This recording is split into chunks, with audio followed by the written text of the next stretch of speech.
હિન્દુ ઉત્તરાધિકાર ધારો ડૈફનબ બિનવસિયતી વારસોમાં આપનું સ્વાગત છે.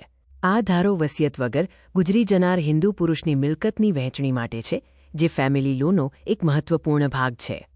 આ કાયદાનો મુખ્ય હેતુ ભારતમાં હિન્દુઓના વારસા સંબંધિત અલગ અલગ નિયમોને રદ કરીને એક સમાન કાયદો લાવવાનો છે. બિનવસિયતી ગુજરનાર એટલે કોઈપણ વિલ બનાવ્યા વિના મૃત્યુ પામેલો હિન્દુ પુરુષ. આવા સંજોગોમાં મિલકતની વહેંચણી કલમ ફથી થેલમાં દર્શાવેલા નિયમો મુજબ થાય છે. કલમ વારસાના સામાન્ય નિયમો રજૂ કરે છે. ગુજરનાર પુરુષની મિલકતની વહેંચણી આ વર્ગોમાં ક્રમાનુસાર થાય છે. વર્ગ સગોત્ર એગ્નેટ્સ અને બંધુ કોગ્નેટ્સ. મહત્વપૂર્ણ નોંધ એ છે કે આ ક્રમ કડક છે અને આગળનો વર્ગ પાછળના વર્ગને બાકાત કરે છે.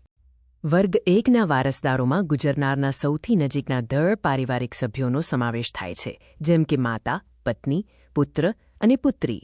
કલમ મુજબ વર્ગ 1ના તમામ જીવિત વારસદારો એકબીજાની સાથે મિલકત મેળવે છે અને કોઈ એક વારસદાર બીજાને બાકાત કરતો નથી. કલમ વર્ગ વચ્ચે વહેંચણીના નિયમો સમજાવે છે. નિયમ 1 વિધવાના હિસ્સા, નિયમ 9 સંતાનો અને માતાના સમાન હિસ્સા, અને નિયમ શાખા દીઠ વહેંચણી પર સ્ટરપેઝને સમજાવે છે, જ્યાં મૃત પુત્ર પુત્રીનો હિસ્સો તેમના સંતાનોને મળે છે. નિયમ માં શાખામાં સમાન ભાગનો સિદ્ધાંત લાગુ પડે છે. કલમ વર્ગ 9ના વારસદારોની વાત કરે છે.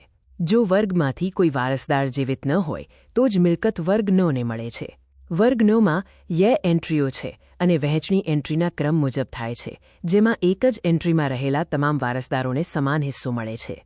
કલમ સગોત્ર એગ્નેટ્સ અને કલમ બંધુ કોગ્નેટ્સને વ્યાખ્યાયિત કરે છે. સગોત્રમાં સંબંધ માત્ર પુરુષો મારફતે જોડાયેલો હોય છે, જ્યારે બંધુમાં સ્ત્રી અને પુરુષ બંને મારફતે સંબંધ જોડાયેલો હોય છે. આ વારસદારોને મિલકત ત્યારે જ મળે છે જ્યારે વર્ગ 1 અને વર્ગ 9માંથી કોઈ જીવિત ન હોય. નિષ્કર્ષમાં હિન્દુ ઉત્તરાધિકાર ધારો વર્ગ 1ને સર્વોચ્ચ પ્રાધાન્ય આપે છે.